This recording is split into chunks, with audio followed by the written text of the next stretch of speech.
Hi, and welcome to Shtick Boy's Tech Hovel. I'm Shtick Boy, and for today we have two R300 GoLabs products. This is the older model that I had a bit of a problem with the display. So GoLabs sent me a whole brand new one and didn't want the old one back. So I think I might have fixed it. I don't know, it's still a little wonky, but hopefully it won't act up today and we can take a look at these products and see how they hold up. And there's also a few secret features in this one that I think you might be interested in. All right, let's take a look. Okay, so let's take a look at what you get with the GoLabs. You get a wall wart, which is 45 watt. It actually will do 48, but since these will only take 3 amp input, you get 45 out of it, which turns into about 43, something like that when they're actually charging with losses. You get an MC4 to 5.5 millimeter solar charging cable, and you get a car charging cable.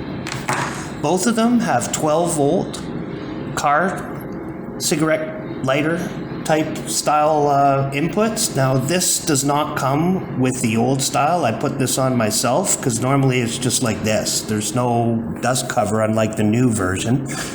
Now these 5.5 DC inputs and the cigarette lighter, this is combined 10 amps. So you could do 3, 3, 3 or whatever, split it up however you want, but they can handle 10 amps each, but they can only do 10 amps total from this ports. You get 2 quick charge 18 watt ports. You get one 30 watt power delivery port, and you get a 160 in and out 60 watt power delivery port. It has a 300 watt inverter with a 500 watt surge. And I'm going to put the specs up from the manual if you want to pause the video just so you can take a look for yourself. And that's about it. They both have lights on the back. This one has high. Hold on, I gotta get it. Okay, there we go.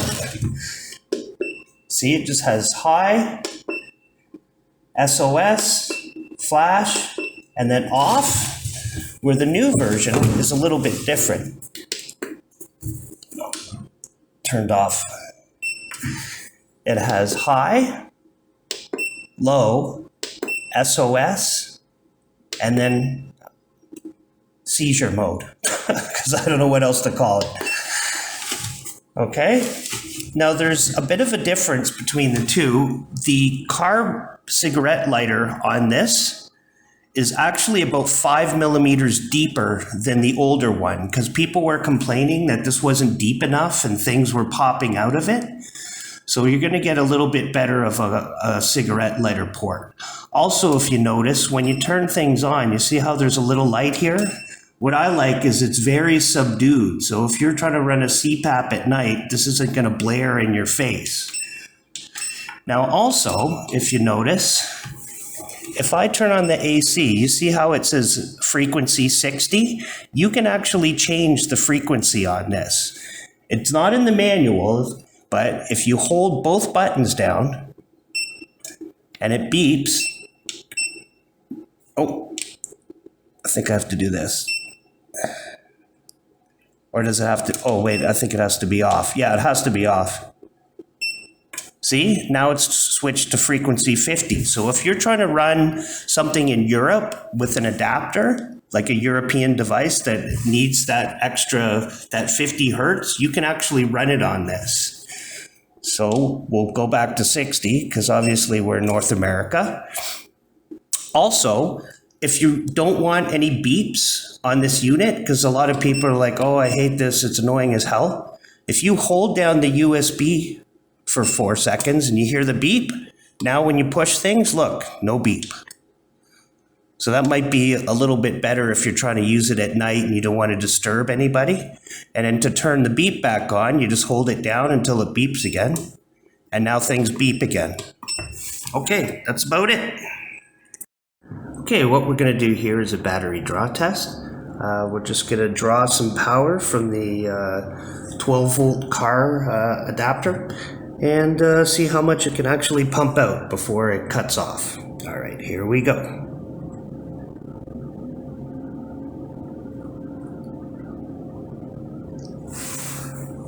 And we'll just leave it, and I'll stop the video and come back when it's done, and we'll see what the numbers are. All right. Okay, it stopped, it's done. We have 265.3 watt hours out of a 299 watt hour battery, which is about 89%, which is pretty good.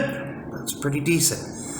And as you'll notice here, you can see on the thing, there's still a 4% battery capacity left that's usable. However, none of the AC or the DC won't work anymore, but however, the USB does work. So if I plug in this little light, as you can see, I'm still getting a 5-watt draw off whatever's left in this 4% battery. So you still have a little bit left in case you need to, you know, charge up a laptop still or something. It gives you a little bit of a reserve. We'll just let it count down a bit. 5 watts, it's still saying there's 2 hours left at a 5-watt draw on the battery. But there you go. All right. Okay, we're going to do an AC draw on the GoLabs. So let's turn it on. Got the AC on, frequency 60. Go.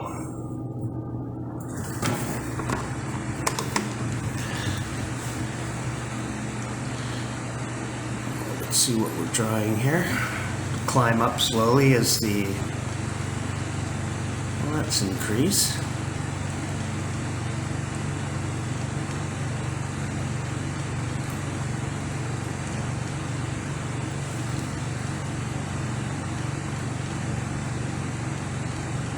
Okay, we're about pulling 101 watts. So we'll leave it and then we'll come back and see how it goes. Okay, as you can see, we got 252 watt hours out of the battery. So that's just over 84%. And we still have 4% left on the battery. Now, if I take this off, see, I can't turn on the AC or the DC, but the USB still works and gives you a little bit of extra power just in case you have to you know, do a battery or, you know, charge up a phone, whatever you need to do. So at 5 watts, it's still saying you got 2 hours left of battery. All right. Okay, let's take a look at the voltage at 4% only for the DC. And we have 12.63 volts. So that's why you don't need regulation, because it actually keeps its voltage up higher because of the lithium iron phosphate battery. Okay. Okay, this is an AC inverter test. I can get the time and the watts here. I'm going to run it at its 300 watt maximum, and we'll see if it can run 5 minutes. All right, let's go. And I'll come back when it's done after 5 minutes, so you don't have to listen to it because it's going to be loud.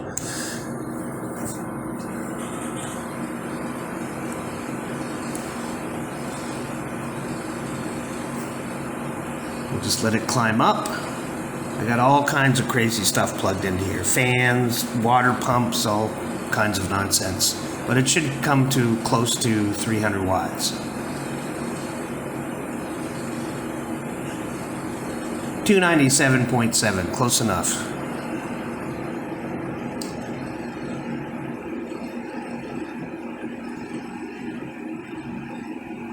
Okay, we'll come back after 5 minutes. Okay, we're coming up on 5 minutes, as you can see down here.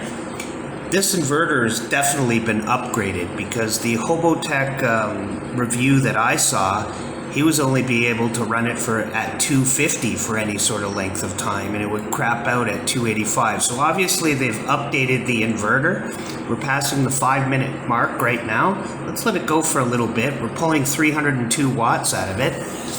There's a little bit of slightly lukewarm air coming out of it, but not much. And then the inverter fan is very quiet. You can barely hear it.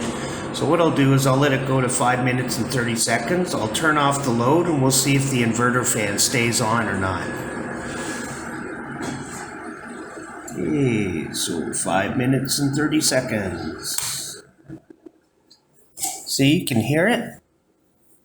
And now it's off. So it only stayed on for literally like 2 or 3 seconds.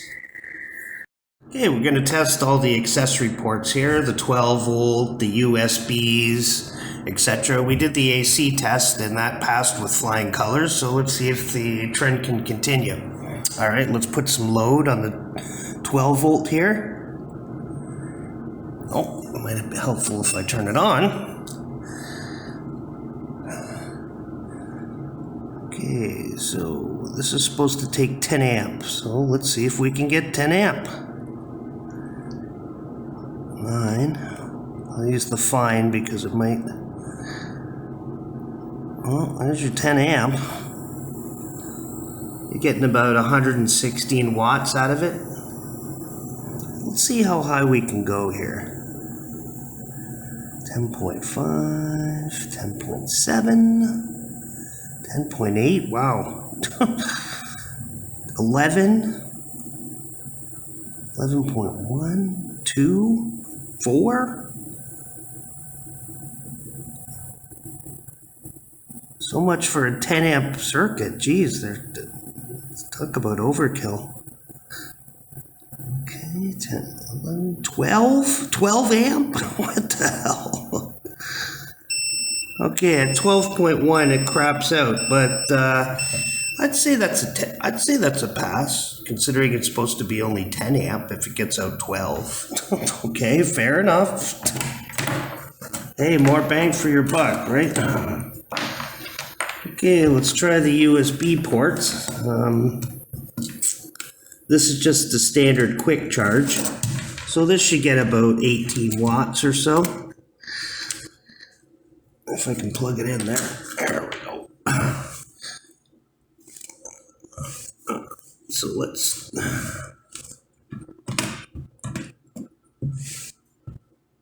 Okay. It's getting 10 volt. Okay, let's see if we can get some. Shit, we're at 18 watts already. Okay, well, let's boost it up slowly so we don't destroy it. Okay, well there's your 18 watts. And it's pumping out 7.78 volt at 2.2 amp. 17.5. So let's see if we can boost it up a little. Okay. 19, 20 watt. Well, it's a little bit over 18. 22. 23? Okay, around 23 and a half it craps out. So, yeah, that's more than 18. So you definitely get your bang for your buck. Okay, so what we're going to do is we're going to try the charging now. We're just going to use the standard, wall AC plug-in for this. For first, so this is the wall plug-in they give you, and it should be around 45 watts, so it should print about 43 with losses and such. Oh, let's see.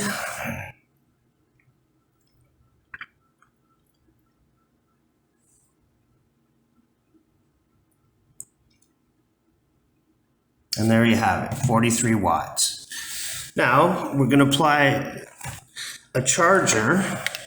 So we'll apply this charger, which is a USB-C that I bought from Amazon for like 25 bucks or something like that. It's a 90 watt USB-C. So this should charge it a lot higher. This should charge it around 57. Once it gets going.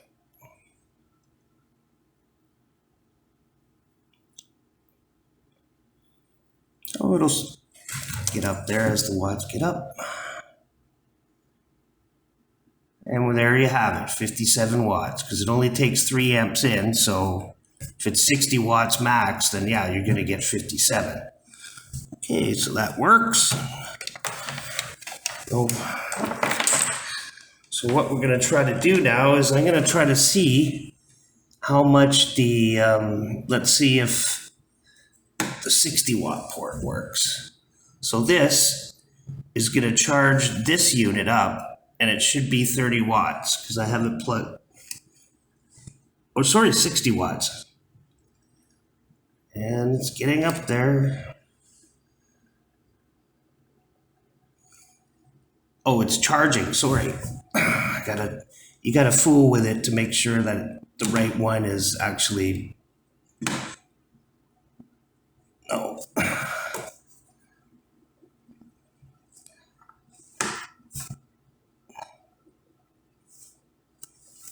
Come on. All right, well, let's try the 30 watt. You gotta kind of fiddle with it a bit. Okay, see, look, the 30 watt is outputting. I have a feeling that because this is a higher battery charge, it wants to charge the lower one. So with 30 watt coming out, it's pumping out 30 watts, so it's getting 27. And obviously the 60 works because I just plugged in the charger for it. Let's try to see if I can get the 60 watt to work because, like I said, it depends on who detects who first. I have a feeling because this is lower. Yeah, there we go. Now it works. Because they're both trying to charge each other, it's kind of like hit and miss. But it's charging the right one now, so hopefully that'll hit 55, 56 watts.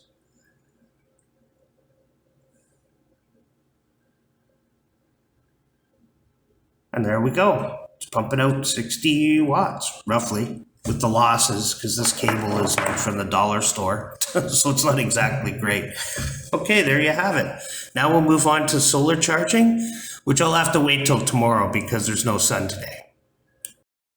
Okay, I just noticed a discrepancy between the two displays. Let me show you. When this is being charged, this obviously has charge pass-through.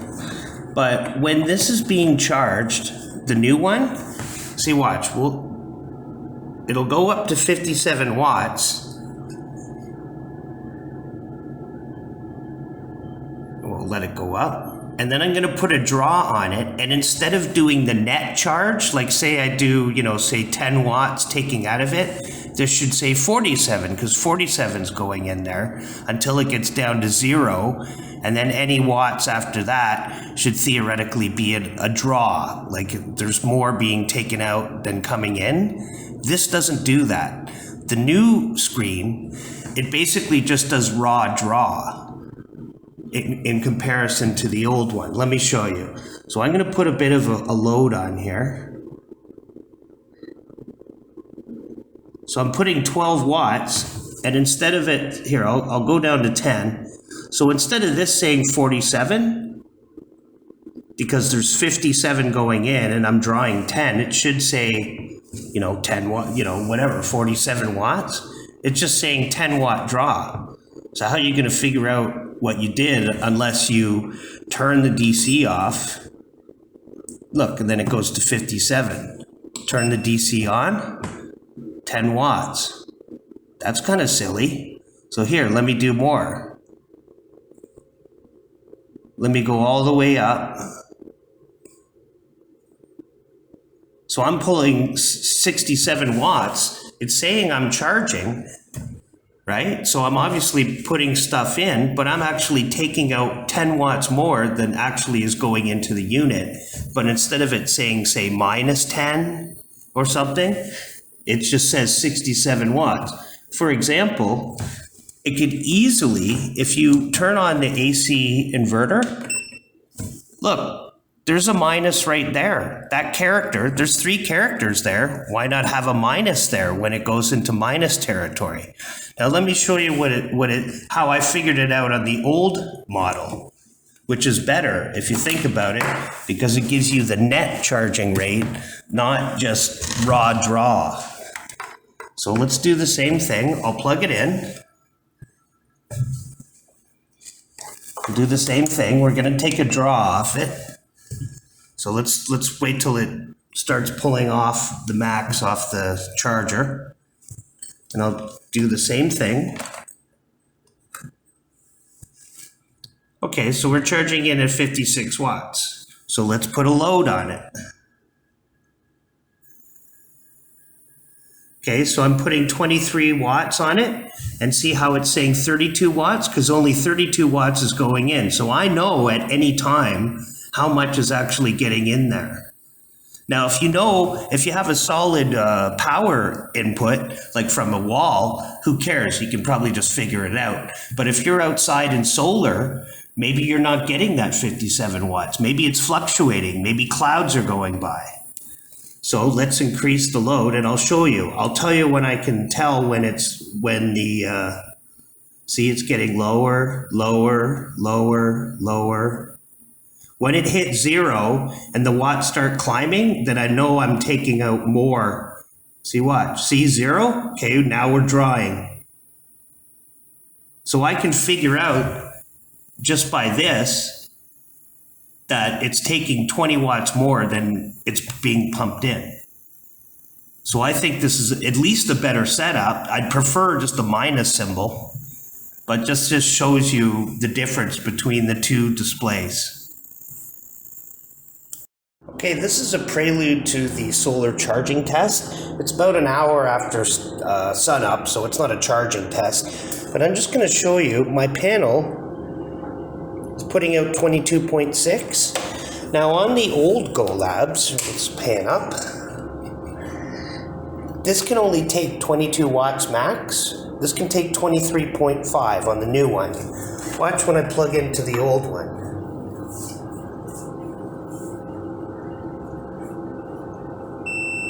See how it has an over voltage error? But watch, when the MPPT controller starts, see? It'll actually keep charging. So if you do have an older one and it gives you this error, you can just ignore it, because eventually the MPPT controller will take over and start charging at whatever it can. Now let's put it in the new GoLabs. See, no error because it has a higher voltage. Okay, there you go. Okay, this is a charging test. Let's just test what I'm getting out of the solar panel. It's November, so it's winter, basically. So I'm getting 23 volts. And what's the max amp? Open circuit amperage is 4.86 on a cold November day. Alright, not too bad. Okay, so let's plug it in the machine. And it'll probably max it out, of course, because it's only taken 60.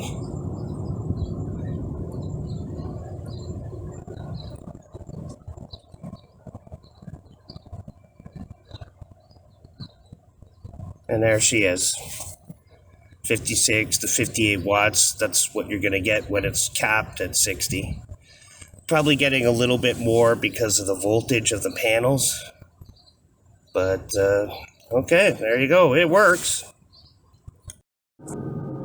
Okay, so we're done in our review. We've done all the tests that we possibly could do on them. What are my conclusions? Well, what I do like about the GoLabs R300 is it has this is like class leading micro generator feature set here. I was able to pull an incredible 12 amp off the DC ports. The quick charge ports, I was able to pull 23 watts, not just 18, 23 watts. It also has an in and out power delivery port, which charges at 60 watts, which I recommend spending 25 bucks to actually get a USB-C charger, because that cuts down the charge time to just over 5 hours from just over 7 hours with the wall work.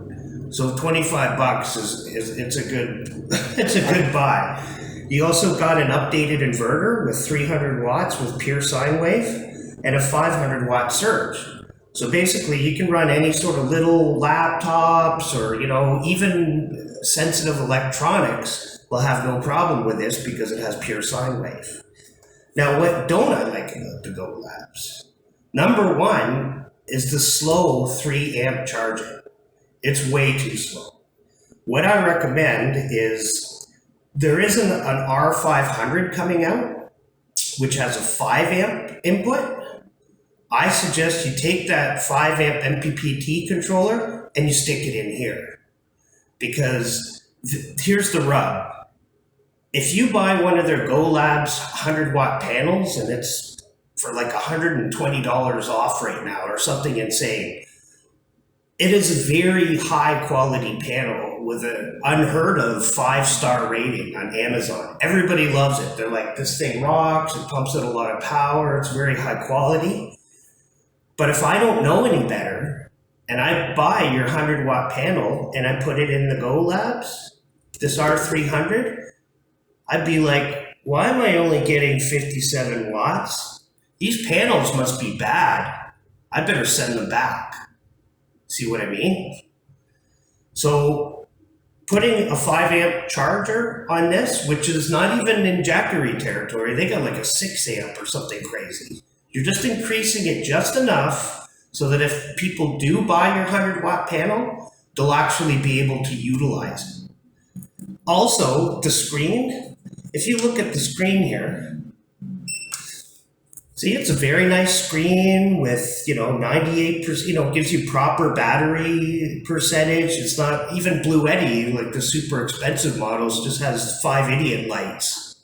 You don't know. If it says 20% on the Bluetti, it could be 20% or 1%. You don't know. This actually gives you a proper battery level. What I would do is, you see how there's the F here? You could take that minus symbol, and so when you're charging, it should be net charges, like net charge, not just raw draw. So if I take 10 watts out of here, this should say 47 if I'm charging it, say by the wall. When it gets down to 0, look, there's a little minus symbol as part of the F there. It should go to 0, and then when the watts increase as it gets more load, just have a minus symbol. That's all you need to do. Just have a minus symbol so that people know that the net input is taking more out than is being put in. But all that considered, I definitely recommend this. This blows away the Jackery in features alone, even with the slow charging, because you may not be in a hurry, or you just stick it on the wall wart and you forget about it. You don't care. In fact, the wall wart slow charging to me is actually a feature because it's a very safe charge and it charges slowly and preserves the battery. So I give it a 9 out of 10 and my recommendation. Thank you.